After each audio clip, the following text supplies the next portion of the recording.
alone my my room. So okay, so I'm And I'm okay. home, so. Yeah, it's good. So yeah, thank you for having me on today. Uh, I hope next time we get in person. And because when you asked me first time, I thought that I bring something and show them like real time we can play together. But we do later. We are here, so it's okay. So yeah. Let me start first. Share my screen very quick. Okay. So share. I think you can see right now. Yes. Okay.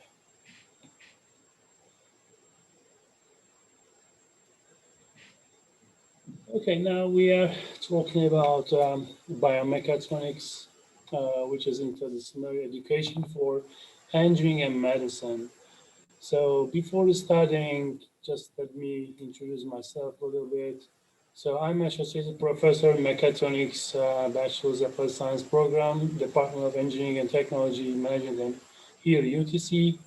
And also I'm director of Biomechatronics Assistive Technology Lab, UTC BioLab, which is I'm here right now. And I worked 14 years in associate professor, department chair, assistant professor, teaching assistant in the College of the Technology in Marmara University in Turkey. And also, I was a adjunct faculty in that time, Institute of Biomedical Engineering of Boğaziçi University, which is a top university in Europe. So I also was a postdoc researcher at Vanderbilt University. I worked with Dr. Goldfarb for prosthetic hands. And also, I was visiting research professor in the College of Engineering Department, Tennessee State University, 2017 and 2018. So I worked 6 years in industrial training and consulting for Festo, Didactic, and Siemens. They have some health applications. And also, I'm former basketball coach in the first division in Turkish Basketball Federation. And this is the most important job for me. So what is the biomechatronics? Basically, we tell biomechatronics application mechatronics for um, human or health science. Okay, so as you see here, biomechanics is divided two parts, like biomechanic. Maybe you heard more, and also mechatronics, which included electronics, mechanics, and control. So mechatronics is an interdisciplinary program. It's covered more than one the engineering. So we add also one more things like health science to make biomechatronics. So biomechatronics is developing optimization and mechatronic system and using biological and medical knowledge. So, and also biomechatronics describes the research design assistive devices for patients with impaired motoric system. So it's important again here, we do something for people. Okay, not industry, not the commercial things. We are just working for the patients. And with the increasing and rapidly aging world population, biomechatronics has become one important issues uh, because if you need some rehabilitation, it's not too easy to find physical therapists around you, or you need to make a good schedule. So sometimes you need to do something with your home, but so sometimes you need some assistive devices. So biomechatronics help for this. And also studies fields worldwide that have not been available for impacted individual various level. Studies are still ongoing for academic level. So, for example, MIT has a big lab they call biomechatronics also. The Hookers leading them. So there still has a academic level. So it's a commercialized. It's going slowly. I think 2 years or 3 years we'll see more application for biomechatronics. So what are the topics for the biomechatronics? So kinetics, anthropometry, uh, and muscle and joint biomechanics, actuators and controllers in biomechatronics, biosignal processing, like EMG, EEG, like brain signal, muscle signals, or nerve signals we care, and also functional electric stimulation, like FES, and also some kind of intelligent assistive technology, active and passive orthosis. I'll tell later what does mean. So, and also upper and lower prosthetic application. So what they cover is basically we need to know something about anatomy for human body, because as I mentioned before, we are working for humans, so we need to understand their anatomy to design new machines or new design for new um, device. Okay, so that's why we learn and teach basic anatomy, anthropometry, skeletal system, and muscles, and this is some example for myography, electromyography, sorry. And also we have mechanical devices we'll teach because when you working for the people, you need some limitation. So you cannot use like heavy things. You cannot use for high power system. So we need to make sure that we need to find right mechanical devices and right electrical devices. So we use like some special devices for using biomechatronics. And also, as I mentioned before, we use like assistive technology and prosthetics and in biomechatronics. So yeah, it's a in here it's an interdisciplinary. It's not only for engineer.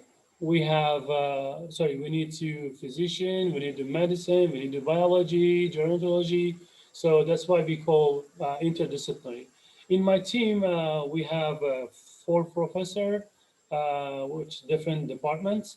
So we work together for finding answer for questions from the patients. So the medical doctors and physiotherapists are practitioners for the biomechatronic system. So they are users. And since they are newly aware that their patients' needs, it will be effective for them assist the engineering and design process. Because sometimes the doctors say something or need something, but they cannot explain to engineer. And also sometimes engineer needs to something and engineer tries to do something, but they cannot explain to medical doctors. So we need the common language to use it. So biomechatronics also help us for using the common language for both sides, health side and engineering side. So that's why we design new lab in here. This is Bio S Lab, and it's in we are in EMCS building, sorry EMCS building 311, and yeah, when you come, you will see here, and also you can see in background, and I'm here. So this is my desk. But in the pictures, it's very clean, but now is some kind of things. So sorry for that, but yes, some kind of mess. And yeah, what we have in projects in the biomechatronics lab.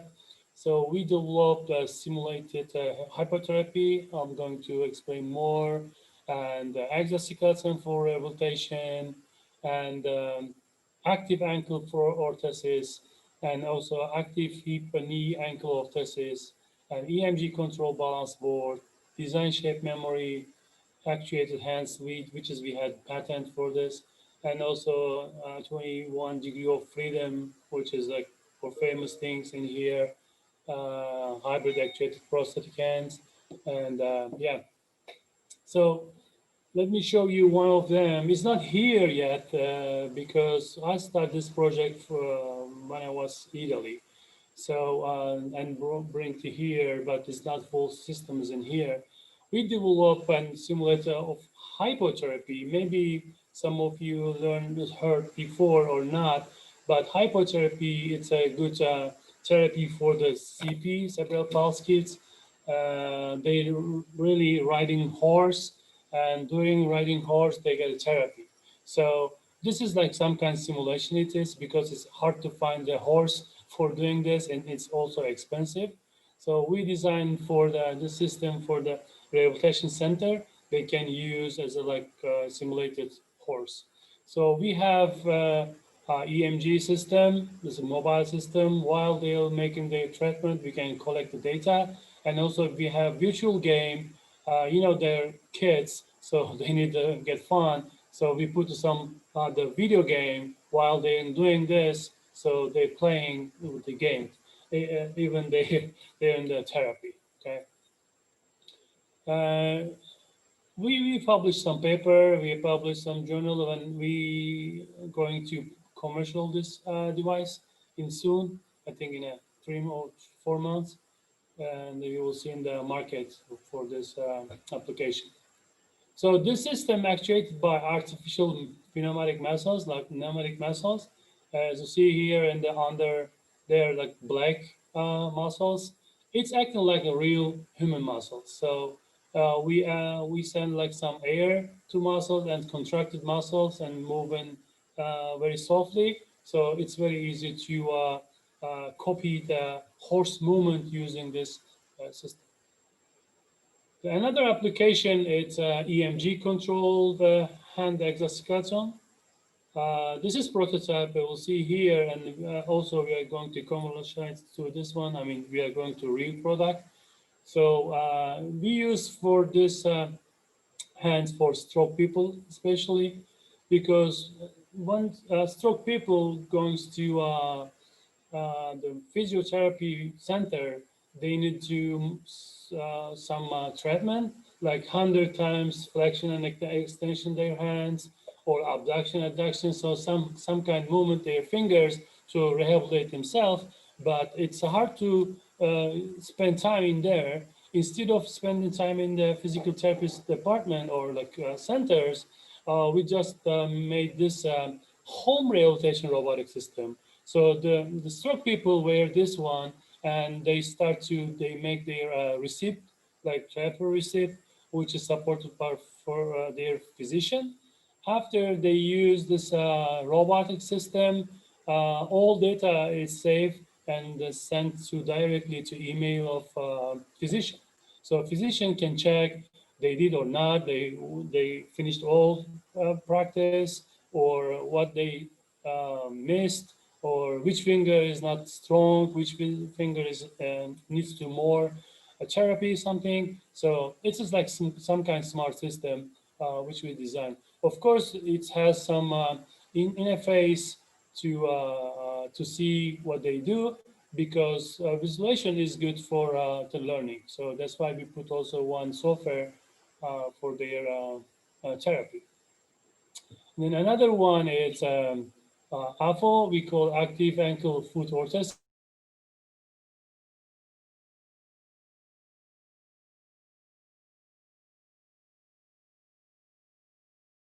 Let's say another problem for knees, they wear orthosis. So, but this is some kind of smart one we designed, because normally if you wear, let me show you one thing. Sorry.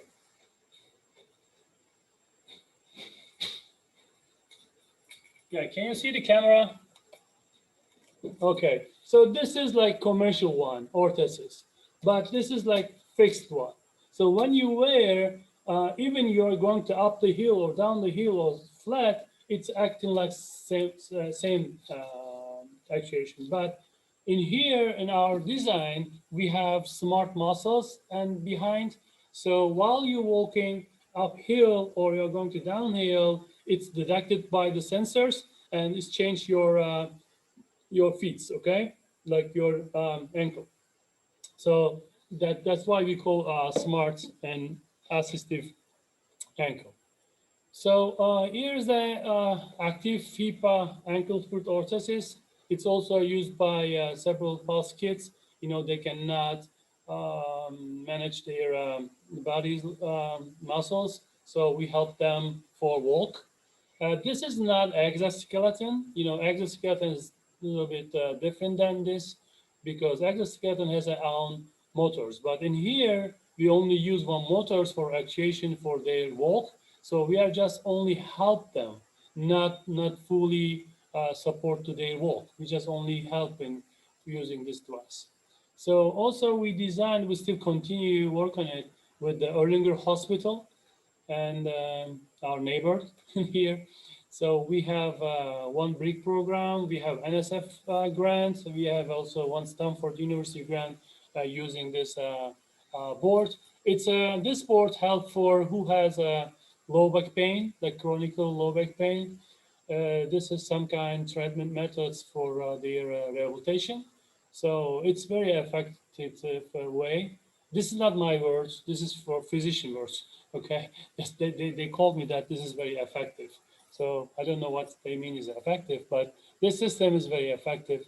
So yeah, we are working on it, but we stopped to take a patient for try because of COVID. IRB is not let us for making any treatment with the patient, like really. So we will waiting next announce, and then we'll start again for therapies. So we paused.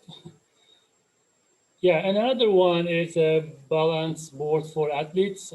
Like similar idea, they standing and they try to get their balance. After they catch their balance, we changed the brake system, we changed the actuation system. When we broke their balance, they try to catch it. And we try with the basketball players, while they're shooting, we change their balance and they try to find right shooting. So it is very good for the athletes. And another one, it's we did hybrid hands, prosthetic hands, which is actuated by SMA. SMA is a shape memory allow, like smart material. When you give energize, it changes the direction or shape, and after release the energy is come back. So basically, your material has a memory which remember first structure of it. So we use this one. I'm not going to too much more details about it, but if you have any question for future, you can stop by my office or my lab, and you can email me. I can explain more details about it. So I don't want to take your whole time for in details. So yeah, here is an 21 degree of freedom prosthetic hand, and here, so it's normally the commercial hands like only make an extension and flexion and limited movement, but in here this is like real hands, so it can make adduction movement and the extra addition the fingers movement, so it's like more degree of freedom. And also we did some artificial intelligent things like deep learning method for the grasping. This is like some kind of research thing, not for the patient because it's very early stage. We try to put a smart um, brain to our prosthetic hands. They learn itself how can grab. So it's a and when you watch the babies, when they try to get grabbing something, the first time they cannot, or and then second time they learn itself and they get some feedback from sensors, sensory feedback from the fingers, and they learn how can grab. So it's like we call motor learning, like a walk. The baby cannot walk, but after 6 months or 7 months, so they start to walk, like limping a little bit, and then day by day they improve with the motor learning system. So same idea we put in the hand, the prosthetic hands, while it's going to grab something. For example, if I'm grabbing this one, my hands has decide to how can grab, not like this, not like that. So this is smart decision making system which we put in our hands. Okay. Yeah, also we played with some kind of robots. For example, this is like our toys. So it's a biped robot, but we control this robot using our hands gestures. So when I do this, like spread my finger, it's go forward. When I make fist, it's turning. Oh, sorry, get back. So left, right, and left, sorry, left and right turning, depend on my hands movement, the biped robot is walking. So we can control this robot using our EMG data. So this is some kind of pre-study for military program, because we think about that we make like small robots just behind of the military guys, and they like to go to the forwards before them. So this we can put some sensors like detection system, so can be improve any design from the military action, but now we just only begin stage. So yeah, here's the one example how we can design. Okay, so if you want like multi-grasp hand prosthetic design, of course we need to look at first anatomy. So we need to decide our hands movement. Uh, let me explain again, sorry. So the first things we need to find the goals, okay? And you see in the left side of the pictures, they have six different graphs. So this six graphs, it's enough to get in your daily life. Like 80% of your daily life, you're using this kind of grasping. So we never expect like making more finger movement from our prosthetic hands, because if you try to like real hands, you need to put more actuator, you need to put more sensors, you need to put more mechanical system. So if I'm going to put more motors, sensors, so it's going to be heavier and it's hard to for carry. It's hard to for controlling, because when you put the more motors, you need to put more battery. So when you put the batteries, it's going to be die very soon. So for example, if you do 2 times in this one and your batteries died and you need to go into charge, it's not logic. So that's why we pick six grasp, which is enough for a daily life. And then, of course, normally for the grasping, we need a sense for grasping, but we cannot put any sensor for our prosthetic hands to be going to basic structure. So when your amputation occurs, of course, you lost functionality of your hands, and also communication your hands. I mean, when you lost it, you lost the functionality and communication. So it's normally when I try to grab something, my brain says something, and then my nerve, my muscles, and my hands movement. So there's a communication between my movements of hands and the brain. So we lost also communication. And yeah, it's a we need to solve two problems: functionality and communication, and of course control. So actually, the whole of it solved before, like maybe 20 years ago, 30 years ago, they solved those problems like Terminator. Maybe you watch one of them, or maybe all of them. So they really ahead of us. So I'm always full of the whole of it to finding the right answer for my research.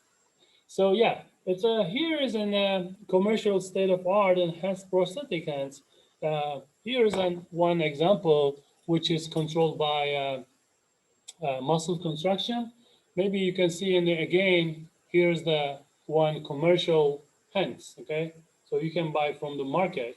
But these guys only make a holding, not grasping, okay? Just only on and off. So it has EMG sensors in here, and it can detect and also open and close. That's it. So there's no grasping. But if you are going to grasp, if you try to buy like grasping hand, multi-grasp hands, it's going to be very, very expensive. It's like about like $100,000 something, some of them. So here's the one example, like Touch Bionics from England, and the Bear Bionics also England, Ottobock from Germany.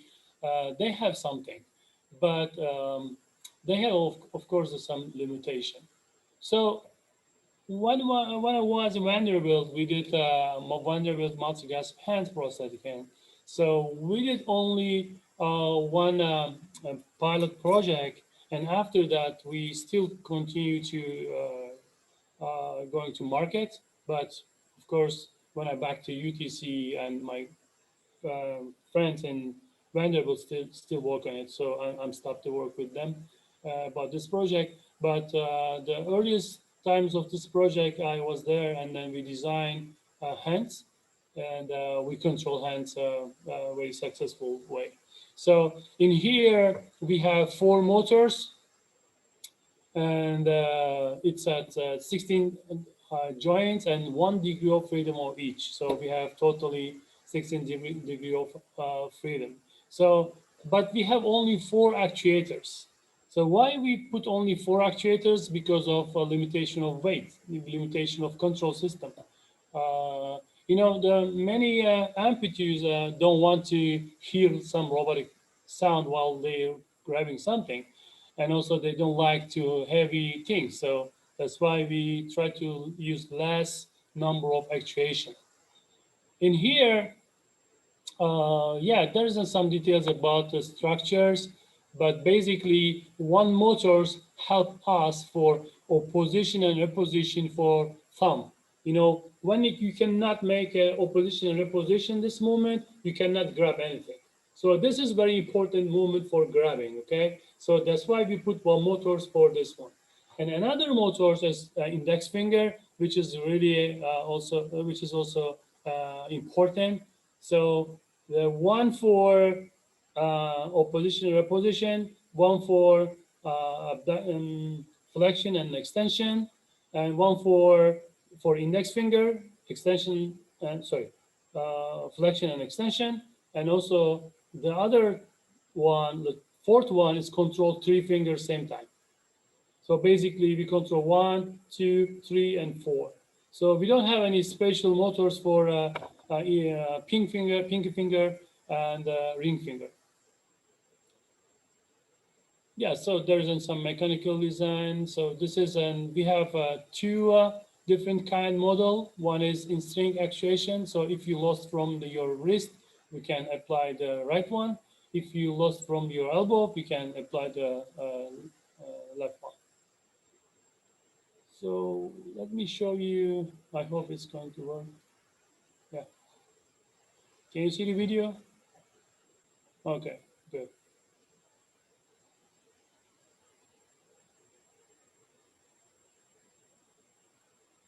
So as I mentioned before, we designed this only for 6 grasping, okay?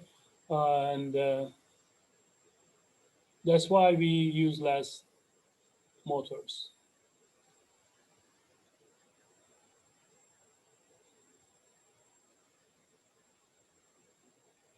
Okay, so here is what we did. Like we mentioned before, I mentioned before 6 grab, and also we have one more we call platform, like regular natural movement. So cylindrical, lateral, point, which is good for us for pushing something. So yeah, it's a tripod, tip, and a hook and chaperone. So it's enough for us for our daily life.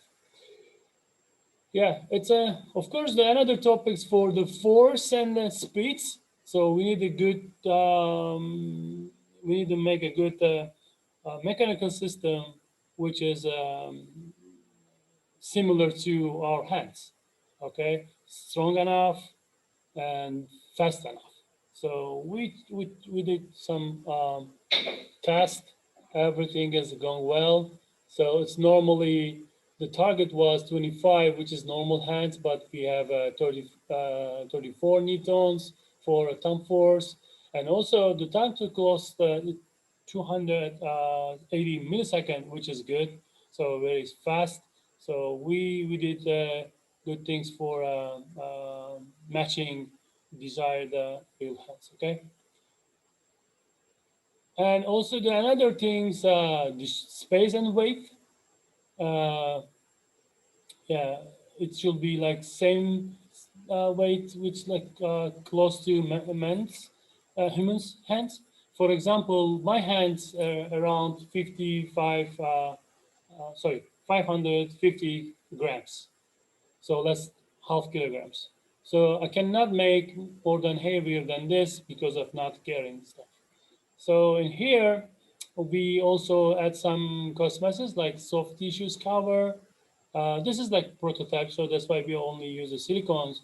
But now is we have 550 grams total, so it's average male. So it's mean we did a good job for weight. And then another problem for the prosthetic hands, how we control. Okay, you have very good system, good. You have mechanically perfect, but how do you control it?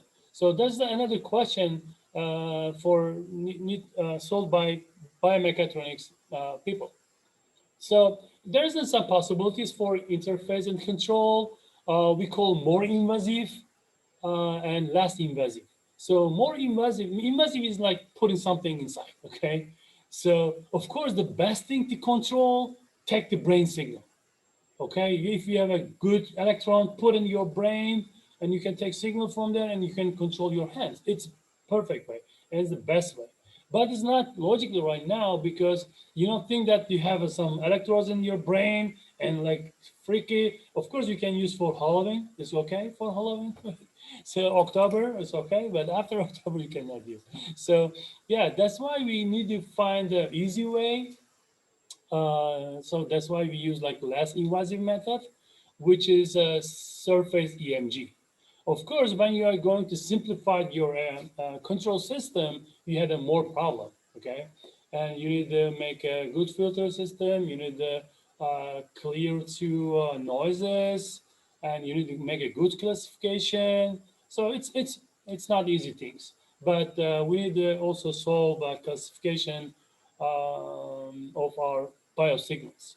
So you get some million different signals from your brain, and you need more than hundreds different signals from your forearm, from muscles. But you need to classify for the muscles activation for which movement. Okay, so we use the traditional myoelectric interface, like very simple electrode. So as you see here, the green one, it's raw data. As you see here, like more high frequency, there's noises. So we need to filter design for this system. And as you see in the red line, which is filtered one and rectified one. So the first thing we have to make a good, sorry, the first thing we need to take a good signal from our muscles to, to control. Okay, so and then we did one control algorithm like this kind we call finite state machine. So it's like there is some rules if we do and did something, if we did this something, like there's some states and possibilities. So we just making decision for hand movement. So I hope you can see again for my hands. For example, we just make a classification. Okay, we tell to our patient amputees, think you are going to uh, flexion like this. Okay, they start to thinking flexion, and then our hands is starting moving like this. And then when they think about they contract their muscle for extension like that, it's going to open. Okay, flexion and extension control fingers. So let me show you here better understanding.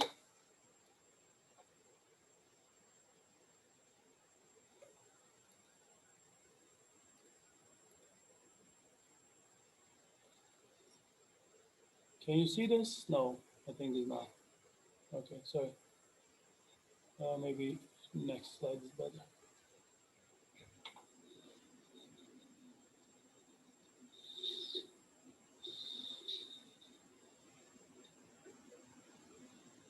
So we take signal from forearm from using the two electrodes, and then we send signal to our controller to grabbing any object.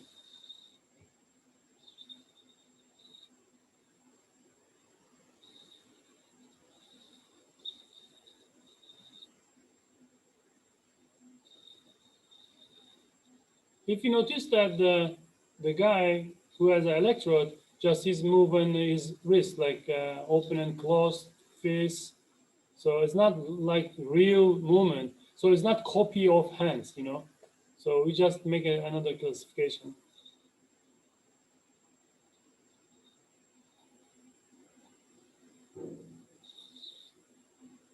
Yeah, this is important in these days. We cannot do it because of COVID. Okay, so yeah, here we get another video.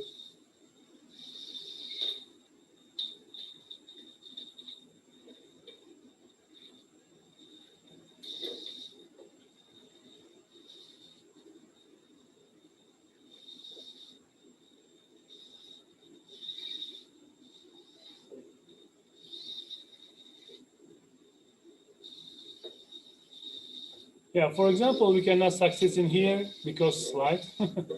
So yeah, that,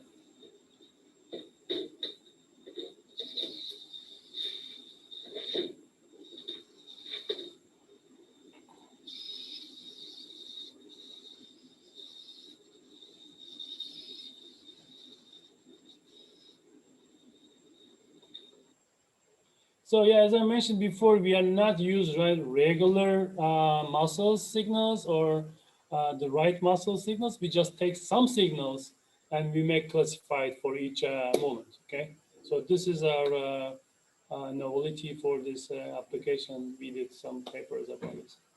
Okay, so yeah, thank you. And if you have a question, I know, yes, I'm going to very fast.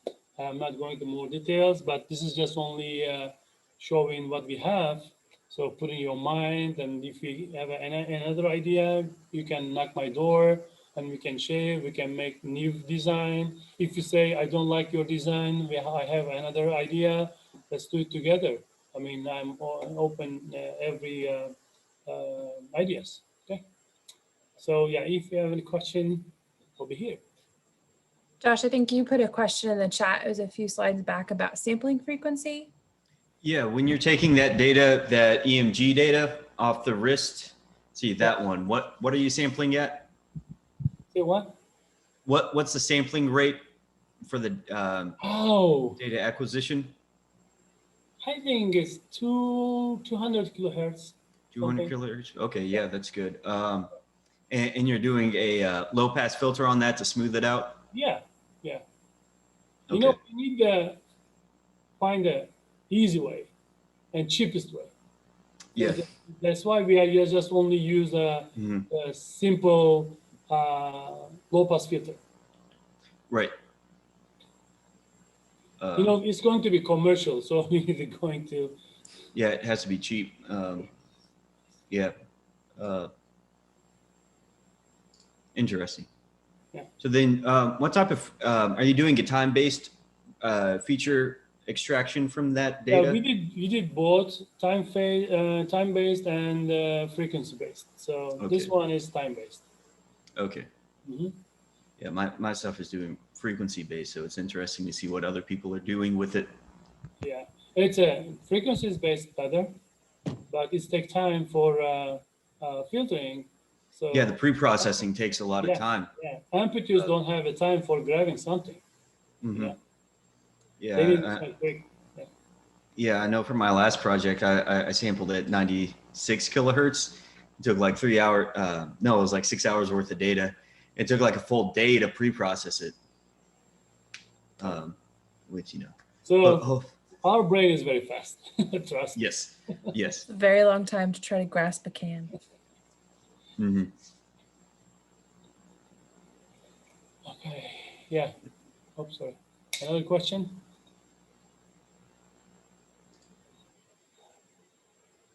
Other questions, guys? Feel free to put them in the chat. No question is a silly question. Yeah, you can ask anything. Oh.